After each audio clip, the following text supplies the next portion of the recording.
Funds آ تو رہے تھے لیکن یہ نہیں پتہ چل رہا کہ فنڈز آ کہاں سے رہے ہیں، کس کمپنی کے پروفٹ سے پیسے یہاں تک آ رہے ہیں، یا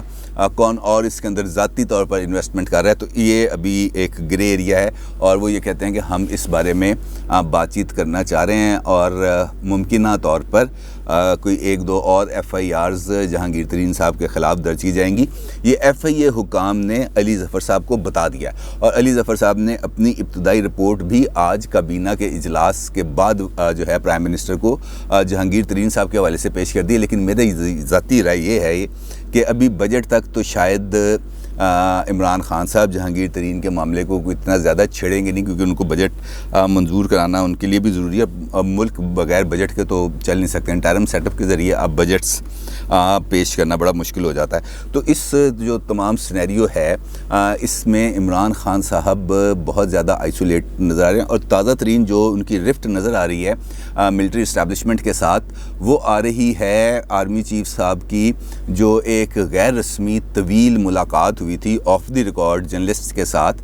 اس کے اندر انہوں نے چونکہ کشمیر کے حوالے سے بہت زیادہ ڈیٹیل کے اندر بات چیت کی تھی، بیک چینل رابطوں کے حوالے سے بھی ڈیٹیلز کے ساتھ بتایا تھا، اور کچھ سیاسی معاملات پہ بھی انہوں نے بات کی تھی. تو اس کے جواب میں عمران خان صاحب نے بھی ایک پریس بریفنگ کی تھی، لیکن وہ بھی آف دی ریکارڈ تھی، وہ بھی طویل ترین تھی، اور اس پر جو کاؤنٹر انہوں نے اپنے آرگومنٹس دیے تھے آرمی چیف کی جو بریفنگ تھی اس کے جواب میں، وہ خاصے اس حوالے سے اہم ہے، کیونکہ اس کے اندر انہوں نے کشمیر کے حوالے سے بھی بتایا تھا، اور دو ٹوک انداز میں یہ بتایا تھا کہ ہم کشمیر کے اوپر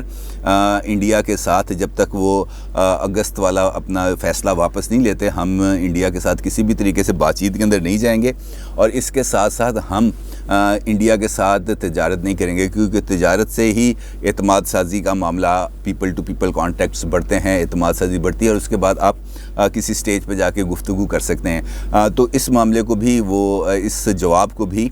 دوسری جانب بڑا اس پر وہ کیا گیا کہ جناب یہ کیا بات ہوئی،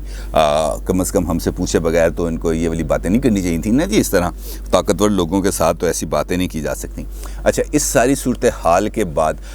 جب ان سے سیاسی سوال کیا گیا عمران خان صاحب سے شہباز شریف کے حوالے سے، اس میٹنگ میں نے آپ کو پہلے بھی بتایا تھا، تو عمران خان صاحب نے کہا تھا کہ مجھے پتہ ہے کہ شہباز شریف صاحب کو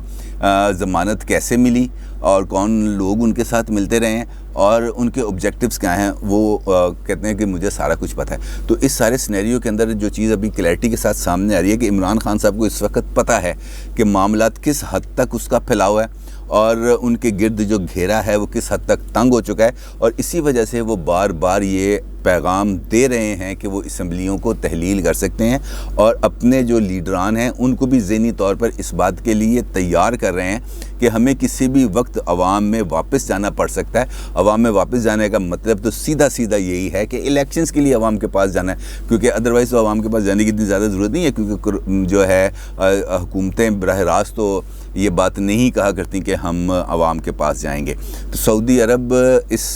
سینیریو کے اندر ایکٹیو ہونا اس کا بھی بڑا سگنیفیکنٹ رول ہے، کیونکہ پاکستان اور انڈیا کے تعلقات کو نارملائز کرنے کے لیے UAE نے بڑا امپورٹنٹ کردار ادا کیا تھا، اور UAE کے اندر ہی وہ تمام بیک چینلز رابطے ہوئے تھے. اب یہ جو عمران خان صاحب کا جواب آیا تھا، اس کے بعد وہ جو کنٹرول لائن پر جو سیز فائر والا معاملہ تھا وہ بھی تھوڑا سا اس میں بھی فرق آیا، کیونکہ کافی طویل عرصے کے بعد ایک مرتبہ پھر کنٹرول لائن پر فائرنگ کا تبادلہ ہوا ہے، جس سے اس بات کو تقویت ملتی ہے کہ دونوں طرف سے اب دوبارہ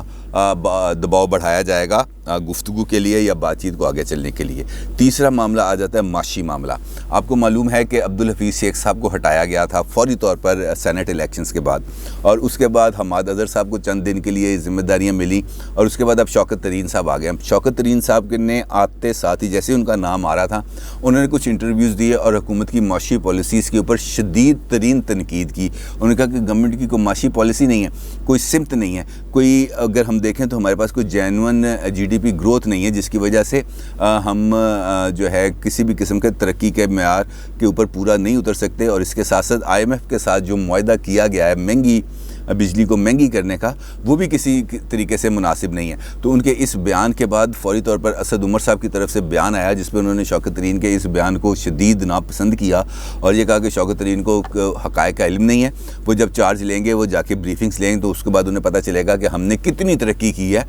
وہ شوکت ترین صاحب کے علم میں نہیں ہے۔ اب خیر شوکت ترین صاحب آ گئے ہیں۔ شوکت ترین صاحب نے آنے کے بعد اب بجٹ کے معاملات پر تیاری شروع کر دی ہے اور بجٹ کے اوپر انہوں نے خاصا کام کیا ہے، اور انہوں نے کل ایک جو قائمہ کمیٹی کی میٹنگ تھی اس کے اندر بھی شرکت کی، اور اس کے اندر دوبارہ انہوں نے اپنے موقف کو دہرایا کہ IMF کے ساتھ جو معاہدہ کیا گیا ہے عبدالحفیظ شیخ صاحب کی طرف سے، وہ معاہدہ پاکستانی عوام کے لیے کسی بھی صورت سود مند نہیں ہے، کیونکہ اس سے مہنگائی بڑھے گی اور عوام کے اوپر پریشر اور زیادہ آئے گا، اور اس وقت وہ پریشر عوام لینے کی پوزیشن میں نہیں ہے۔ سرکولر ڈیٹ کو کم کرنا چاہیے اور اس کو ہم کم کریں گے، لیکن عوام پر مزید بوجھ ڈال کر ہم اس کو کم نہیں کر سکتے۔ انہوں نے کہا کہ بجلی کا جو ٹیرف ہے وہ نامنظور ہے، ہم نو ٹیکس پالیسی پہ جائیں گے، یعنی کہ کوئی نیا ٹیکس عائد نہیں کیا جائے گا، البتہ ٹیکس دہندگان کی میں اضافہ کیا جائے گا۔ انہوں نے یہ بھی کہا کہ اگر جب تک ہم GDP کی گروتھ کو 5% تک نہیں لے کے گئے اگر ہم، تو اگلے 4 سال کے اندر ہماری ملکی معیشت تباہ و برباد ہو جائے گی۔ تو اس سے کا مطلب یہ ہے کہ ہمارے پاس اس وقت سیاسی فرنٹ پہ بھی اور معاشی فرنٹ پہ بھی، ان دونوں محاذوں کے اوپر ہمارے پاس جو گنجائش ہے وہ کم ہوتی چلی جا رہی ہے، اور حکومت کو یعنی کہ عمران خان صاحب کو اس بات کا شدت سے اندازہ ہے، کیونکہ سیاسی محاذ پر انہیں صرف جہانگیر ترین گروپ سے خطرہ نہیں ہے، ان کو KPK کے اندر بھی بغاوت کا سامنا ہے، ان کو بلوچستان میں بھی بغاوت کا سامنا ہے، ان کو سندھ کے اندر بھی پارٹی کے اندر جو ان کی اپنی پارٹی ہے وہاں پہ اختلافات اور دھڑے بندیوں کا سامنا ہے۔ اس کے ساتھ ساتھ ان کے جو اتحادی ہیں وہ جیسے جیسے بجٹ قریب آ رہا ہے اور اس کے ساتھ ساتھ یہ سیاسی لحاظ سے کمزور ہوتے چلے جا رہے ہیں، تو ان کے مطالبات بھی بڑھتے چلے جا رہے ہیں۔ آپ کو یاد ہے کہ مسلم لیگ کاف کے ساتھ ان کا معاہدہ ہوا تھا کہ ہم آپ کو مونا سلائی کو بھی وزیر بنائیں گے، لیکن مونا سلائی آج تک وزیر نہیں بنے، اور اس کے بعد مسلم لیگ کاف نے ان کی حمایت بھی کی سینٹ الیکشنز کے اندر بھی، چیئرمین سینٹ کے الیکشنز کے اندر بھی، اور اس کے بعد اب وہ خاموش ہو کے بیٹھے ہوئے ہیں۔ لیکن ان کی خاموشی کچھ زیادہ دیر چلے گی نہیں، کیونکہ بجٹ کے اندر انہوں نے بھی اپنا حصہ لینا ہے، تو اب وہ یہ کہیں گے ڈیفینیٹلی کہ آپ مونا سلائی کو تو آپ نے وزیر نہیں بنایا، تو ہمارے جو حلقے ہیں ان کے لیے ہمیں آپ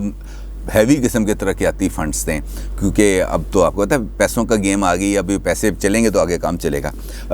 MQM کی طرف سے بھی جو ان کے اتحادی ہیں ان کی طرف سے بھی کوئی اچھی خبر نہیں ہے، کیونکہ خود MQM کے جو ہیں خالد مقبول صاحب، انہوں نے کل جو ہے میڈیا سے گفتگو کی، اور وہاں پہ انہوں نے کہا کہ ہمیں وفاق کی طرف سے پیشکش آئی ہے کہ آپ کابینہ کے اندر ایک اور وزارت لے لیں، جس کو ہم قبول نہیں کرتے۔ انہوں نے وزارت کی پیشکش کو مسترد کر دیا۔ انہوں نے کہا جی اسد عمر صاحب کی طرف سے ہم سے رابطہ کیا گیا تھا، انہوں نے کہا کہ جناب آپ وزارت لے لیں، لیکن ہم نے وزارت نہیں لینی کیونکہ اب وزارت کا ٹائم نہیں ہے۔ اور پھر انہوں نے کہا کہ حکومت اپنے وعدے پورے کرے، کیونکہ اگر وعدے پورے نہیں کریں گے تو اگر ان کے پاس بھی اپنے ووٹرز کے پاس جانے کی گنجائش نہیں ہے، تو ہمارے پاس بھی اب ووٹرز کے پاس جانے کی گنجائش ختم ہوتی جا رہی ہے، کیونکہ ہم آپ کے وعدوں پر یقین کر کے 3 سال سے لاروں پہ بیٹھے ہیں۔ لہٰذا اس کا مطلب یہ ہے کہ اب MQM بھی بھاری بھرکم فنڈز چاہتی ہے تاکہ وہ اپنے حلقوں میں کام کر سکے اور اپنی دال روٹی چلا سکے۔ تو ہر ایک محاذ پر اس وقت گورنمنٹ خاصی حد تک گھیراؤ کا شکار نظر آتی جا رہی ہے، اور عمران خان صاحب کا یہ کہنا اور بار بار یہ کہنا کہ اپنے آپ کو تیار کریں عوام کے پاس جانے کے لیے، تو یہ بھی اس بات کا بڑا کلیئرٹی کے ساتھ اشارہ ہے کہ الیکشنز 2023 کے اندر نہیں ہو سکتے، کیونکہ اکثریت اب جیسے جیسے اتحادی ناراض ہوتے جائیں گے، ان کے پاس چونکہ خود تو PTI کے پاس سمپل میجورٹی بھی نہیں ہے، ان کو اتحادیوں کی ضرورت ہے، اور اس کے بعد جب اتحادیوں کو بھی پتہ ہے، جب PTI کے اندر موجود جو جسے ہم کہہ سکتے ہیں فصلی بٹیروں کو انہوں نے اکٹھا کیا تھا موسم کے اعتبار سے، جو لوگ آ جاتے ہیں جسے ہم کہہ سکتے ہیں فلوٹرز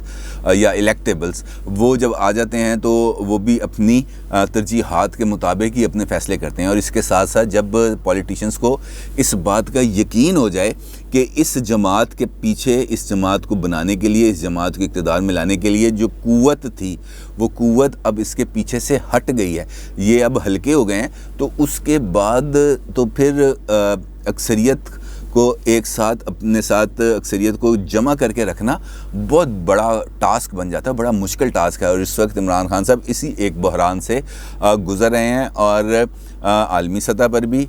علاقائی سطح پر بھی، انڈیو پاک ریلیشن شپ کے اعتبار سے بھی، اکنامک کنڈیشنز کے اعتبار سے بھی، پولیٹیکل کنڈیشنز کے اعتبار سے بھی حکومت اس وقت نو مینس لینڈ کے اوپر موجود ہے۔ اور اگر یہ اس کا مثال اگر آپ کو میں دوں تو یہ انتخابی اصلاحات ہیں کہ کوئی بھی جماعت حکومت کے ساتھ بات چیت کرنے پر